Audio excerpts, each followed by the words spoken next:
Hey guys, so this video I'm going to talk about defending the leg drag pass. I've been out for a while because I was traveling in the States doing seminars, so I haven't been super up to date. But I got the Daily Hiva video coming out next, as well as a video with Andres Panovsky talking about some lapel guard stuff. Okay, so let's go and get to it.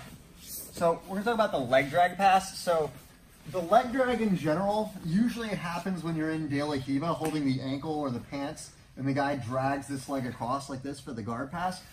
It's a very broad term. Sometimes like you're here and people will just say anytime the guy pulls it across. For me, a leg drag is when the guy's cross gripping with this arm to pull it across, because that's kind of like an arm drag, right? So it can be confused with the Toreando, but that's what we're thinking about. Okay, so there's different layers of defense. Like one would be like if the guy's all the way in. We're going to talk more about up front when the guy's putting the position on, okay? So one of the #1 reasons I see people get put into it when they're fighting from Daily Hiva is the guy's playing Daily Hiva and people tend to get really far on their side like this. They're trying to put this hook in. Maybe the guy pushes this down, your hip ends up getting turned. If I'm here, if this foot gets dragged across, it's really hard to come back. It's easy for his knee to pressure in here. You get out of position, right? One of the big things I focus on when I play Daily Hiva is I always try to keep my hip centered, very much like the open guard as well. I'm keeping my hips centered. So I'm like this. I don't really put this Daily Hiva hook in much unless the guy drives his knee hard into me, then it's easy to push. But a lot of times I'm very comfortable keeping my knee up and not having the hook in.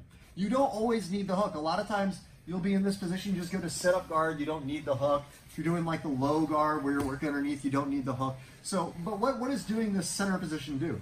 This center position makes it so that if he did drag this across, right, my leg is ready to loop over immediately, push, and get my leg back, right? When you're like this, chasing this hook, which is pretty easy to push out anyway, now when he drags, my hip is facing the wrong direction. If you've watched my guard retention videos, I talk a lot about hip angle, and this is just one of the ways that it ties in with other positions. So at this angle, I can loop my foot over maybe, but I'm really out of position, right? And if you're less flexible, it's gonna be even harder when you're sideways, right?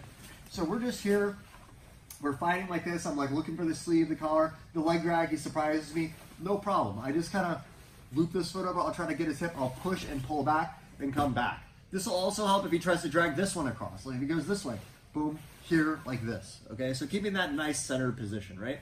Again, you'll see this, like if I'm just in my open guard and the guy tries to throw me that way, again, I'm always trying to stay centered. If I get like this and the guy's just pushing here, I'm out of position.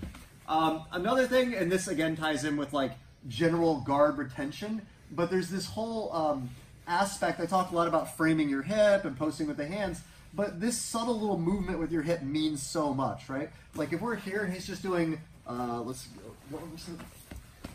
if he's trying to like say just do a Toreando or whatever, freeze right here, and he's starting to go to this side, if my hip is angled this way, even if I'm doing this hip frame stuff that I teach, I'm just doing it on the other side here, like this, if my hips are facing this way, it's hard to use my outside leg to recompose. So this subtle little jump your hip under and angle your hip to face your opponent will make a significant difference in your ability to get your legs into the fight, right?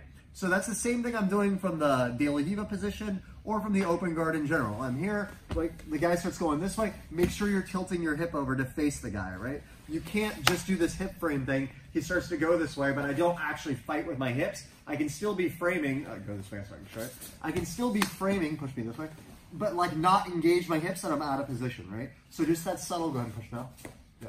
That subtle little hip turn under position like that gives me the ability to work that foot up and in. Okay guys, so again, that was just like a really short, easy thing that you can use, but it'll make a significant difference in your ability to defend the leg drag. Let me know if you guys are having problems with any other common pass positions that are coming up, and I'll make a future video on it. As I said, like I was traveling in the States for the last 2 weeks, so it was really tough to get like proper videos out. I update a lot on Instagram though, so if you guys feel like you want to see more content and I'm not uploading on YouTube at that time, follow me on Instagram at Jon Thomas BJJ, because there's a lot of small details that'll come up when I'm teaching and stuff that you'll see in those kind of videos. Okay guys? And as always, if you guys like the content, the best way you can help to support the channel is share, comment, and like. Thanks a lot.